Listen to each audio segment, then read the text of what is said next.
السلام عليكم. عمرك شكيت ان مش انت المتحكم الحقيقي في حياتك؟ يعني مثلا ليه دايما وانت بتقلب في الفيسبوك بتلاقي اعلان عن الحاجه اللي انت كنت لسه بتتكلم عليها من نص ساعه؟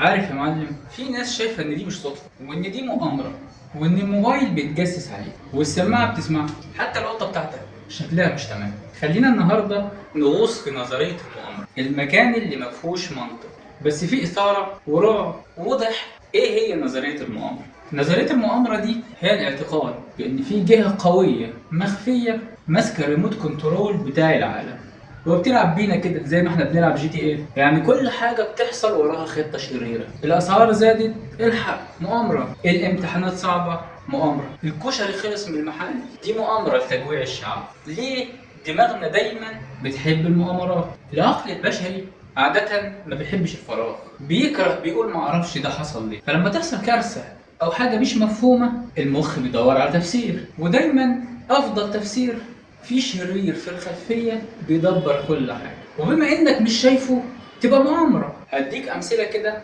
على نظرية المؤامرة. الارض المسطحة مثلا، في ناس مقتنعة لحد النهاردة ان الارض دي مش كورة، دي قرص بيتزا وطاير في الفضاء، وكل صور ناسا فوتوشوب، وكل الناس اللي راحت القمر دول ممثلين في استوديوهات هوليوود.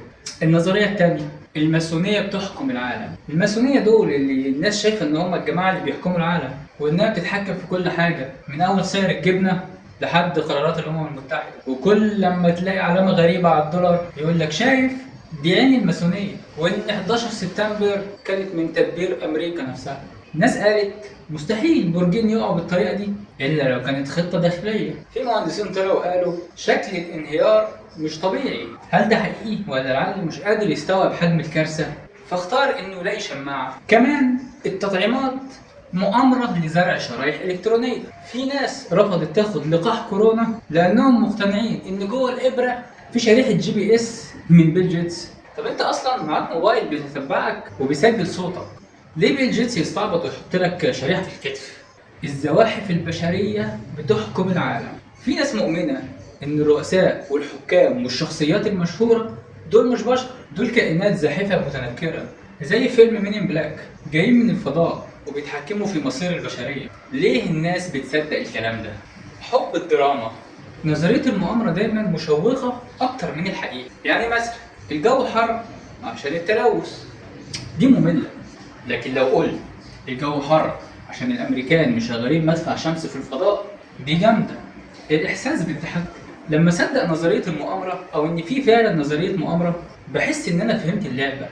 انا مش ضحيه، انا فاهم والباقي مغسول دماغه. الاحساس بالتفرد، انا مختلف، انا شايف الحقيقه مش زي القطيع اللي بيصدق الاعلام. طيب هل في فعلا مؤامرات حقيقيه؟ طبعا في.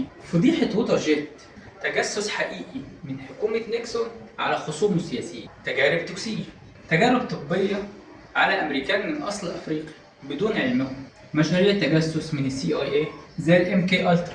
بس الفرق إن المؤامرات دي كانت وراها أدلة، مش فيديوهات غامضة على اليوتيوب بصوت واحد بيهمس. طب أنت عارف في نظرية مؤامرة بتقول إن الطيارة الماليزية اللي اختفت اتحجزت في قاعدة سرية عسكرية وكل اللي كانوا فيها اتاخدوا للمريخ، وفي ناس كمان مصممة على ده. طيب نعمل ايه؟ لما تسمع نظرية اسأل فين الدليل، حاول تفهم دوافع اللي بيقولها.